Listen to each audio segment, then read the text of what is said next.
Julie with Julie's Designs. This is another thriftlet video where I take items I've thrifted and upcycle them. So today's project, we're going to be using two things. Both of them I thrifted. Y'all, I found this at the thrift store. I think I might have paid $1 for it. It's like a roll of stuff I think you put in your garden. I don't even know. I feel like this is something you can get at the store right now. I just love the wavy texture of the wire. And this is what I love about thrifting. I would never go in the store looking for this, but I saw it at the thrift store and I was like, I can do something with that. So that's just what makes it so exciting, is this all this stuff in one place that you may not necessarily be looking for, but then you see it and it just sparks an idea. And that is what just excites me so much about thrifting. So I have an amazing idea for this. Per usual, never done it before, but I feel like it's gonna be great. And then y'all know one of my favorite things to use is spindles. So do you remember a few weeks ago when I did the cabinet door thriftlet video and I made that beautiful gather sign? I mean, not sign, tray. I ended up keeping it. I loved it, and it sparked another idea to use these balusters. I thrifted these for $2 a piece, and on the other video I had cut it down. This time we're using the whole thing, and I think it's gonna be great. I love that when I create one thing and then it sparks an idea for something else, just like thrifting. You go out, you find something, and it just sparks your imagination. So let's go ahead and get started on these projects. I want to make a circle with this decorative wire, so I'm just kind of rolling it out, and the little prongs that are sticking up, I want to make sure I have 10 of those, and that'll come into play later on. So I'm just cutting it with my wire cutters and getting it where I want it to be. Now I'm just looking at where I have excess wire that needs to be cut off. So I want to cut these little pieces that I have that are extra. This wire was very rolly, so it was a little bit difficult to deal with, but once I got the hang of it, it didn't take as long.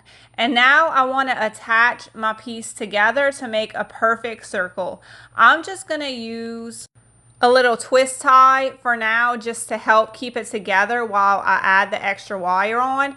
So I'm not sure what gauge wire this is. It's just something I had around my house. So your thinner wire will be easier to work with. This was a little bit thicker, so I have my needle nose pliers on the side, and it definitely helped me to get the wire in the position that I need. And I'm just gonna go on each piece where it comes together and just wrap the wire around. And that'll keep these two sides from coming apart. And then I'm going to do the same thing just randomly on the rest of the piece. That way it kind of ties in, where you don't just have the wire pieces on one side. It's just kind of throughout the whole piece. And you'll see in the end, it really looks extra good where they have these little ties of wire. Now that we have our circle all put together, we're going to work on those top pieces. I'm just taking my needle nose pliers and grabbing the very top of the wire and just twisting it over, and then I'm clamping it down to make a little loop. So you're going to do this to all of your little pieces sticking up. And like I said, just make sure you have an even number. I decided to do 10 on this piece.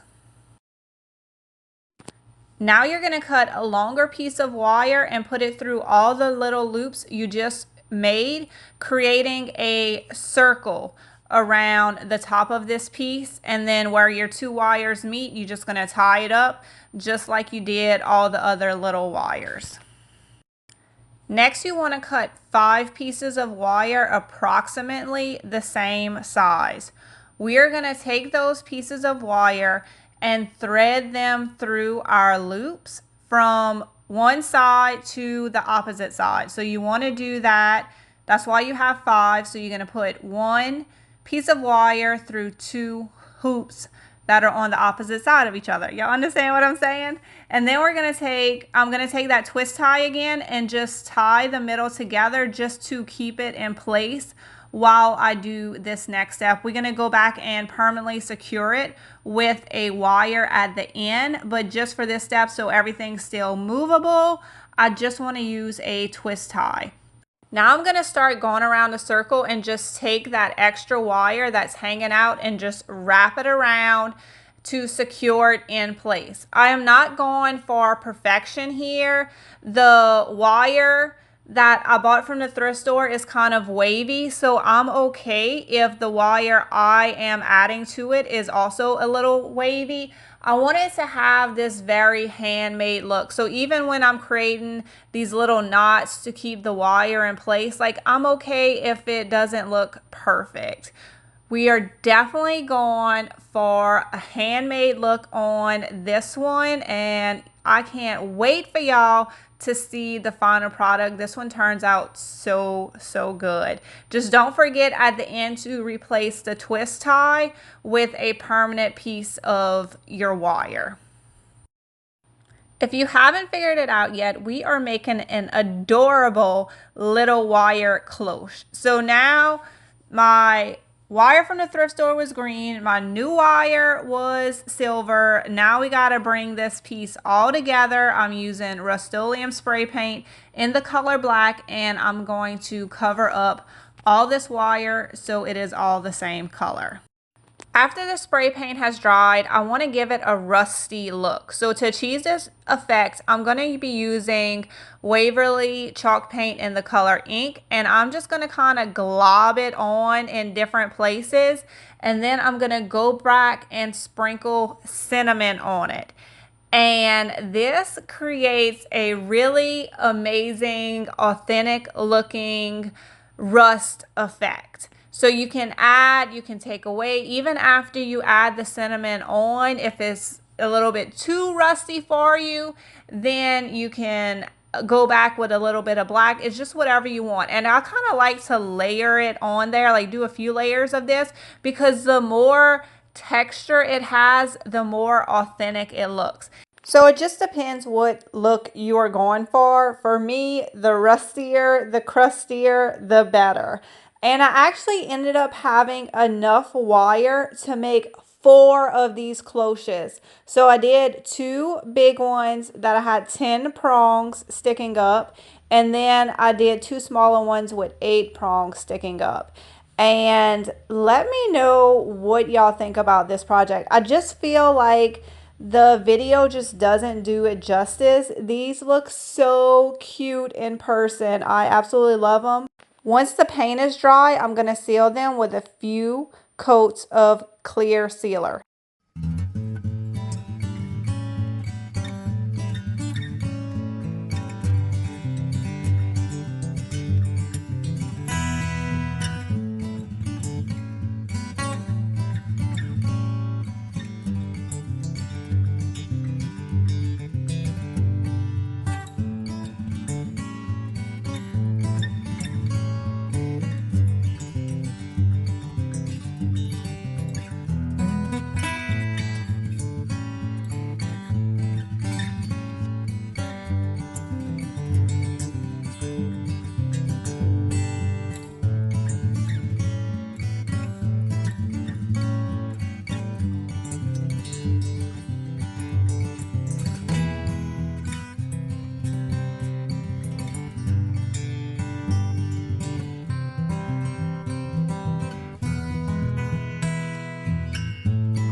For this project, I have chosen this really amazing old piece of cypress. I just love how the corners are rounded out.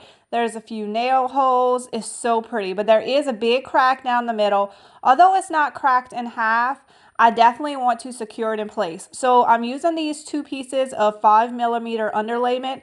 This is what I use to shiplap my house, so I have tons of small cutoffs of this. So I'm just going to put 2 larger pieces on the back of here and secure it with wood glue and my brad nailer. This will also lift the wood just a little bit off of the surface that the customer decides to put it on. So you'll really be able to see those rounded edges on the cypress, and it's going to look so, so pretty. I cut this piece of wood 3 feet long because I thought that would be the perfect size with the spindles that I chose to use on here. I'm going to use my orbital sander and some 220 grit sandpaper, and I'm just going to clean it up slightly. I just want to make sure there's no splinters, but I love the age on this piece, so I definitely don't want to sand it down so much that I get rid of it. So when I'm using these old pieces of wood, I just lightly sand them. And then to bring the colors together, because you see it's kind of splotchy from me sanding it, I'm going to use my Waverly Antiquing Wax and water mixture. Y'all have seen me use this time and time again. It is my favorite thing to do on wood because it just makes such a beautiful finish.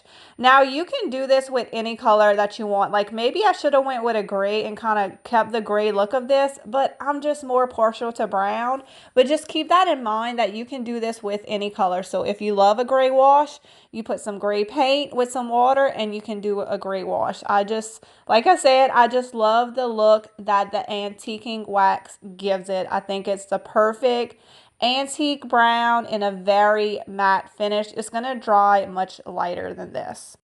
And if you want it lighter, you just add more water. If you want it darker, you just add more antiquing wax. It's just whatever look you are going for.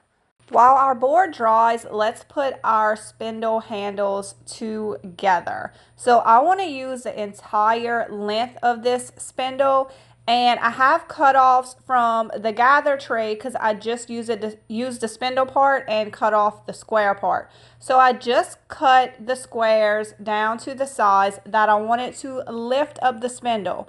And now I need to attach them. I'm going to do this using wood glue and my brad nailer, and I'm going to nail just on the corners because when I attach it to my board, I'm going to put a screw right down the middle that's going to go through my board and my spindle handle. So I'm doing 2 on the top, and then I'm going to go back and put 2 on the bottom. That way I know it's nice and secure. The longest nails that go in this brad nailer is 2 inches. So that's why I'm doing it on the bottom and on the top.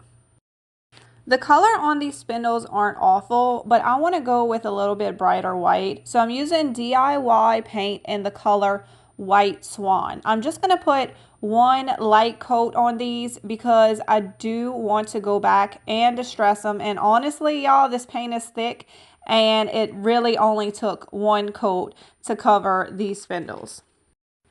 Once the paint is dry, like I said, I'm going to distress it using sandpaper and a wet towel. I'm not going to film that because y'all know how to do that, right? Once all my pieces are dry, I am ready to attach the 2 of them together. I am using Gorilla Glue Clear Grip Adhesive. I've already put the spindles where I want them to go. I decided to go long ways instead of across like you would normally see for a tray.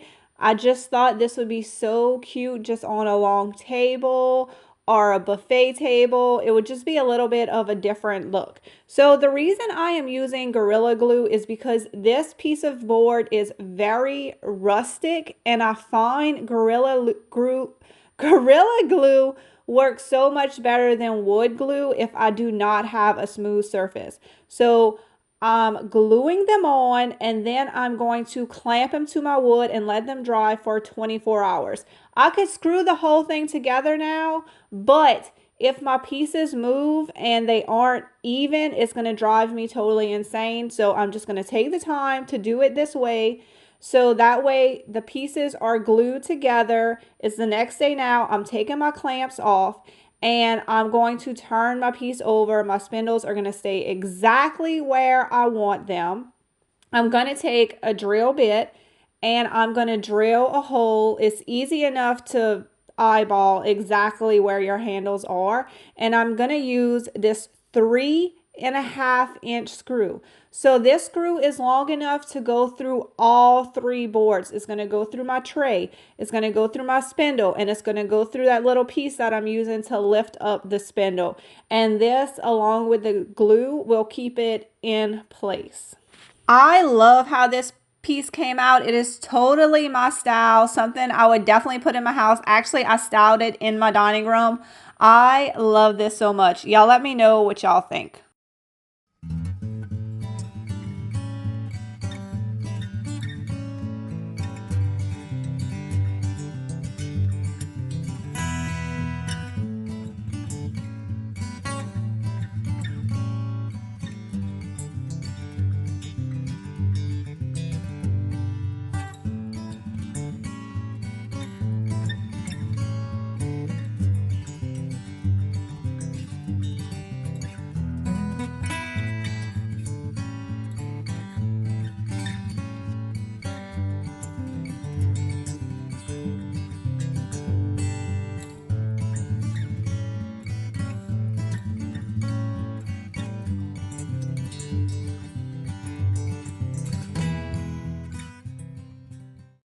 All right, guys, what did y'all think? Okay, I had the idea for the metal cloche, but man, it just turned out so much better than I even thought. I love that one. And the tray, I kind of knew how it was going to turn out. I knew that it would be something I would love. But y'all please leave a comment below and let me know what was your favorite project that I created today. If you love these sorts of videos, make sure you subscribe to my channel. I do them every single week. Y'all have a wonderful day, and I will see y'all in the next video. Thanks for watching, and give this video a big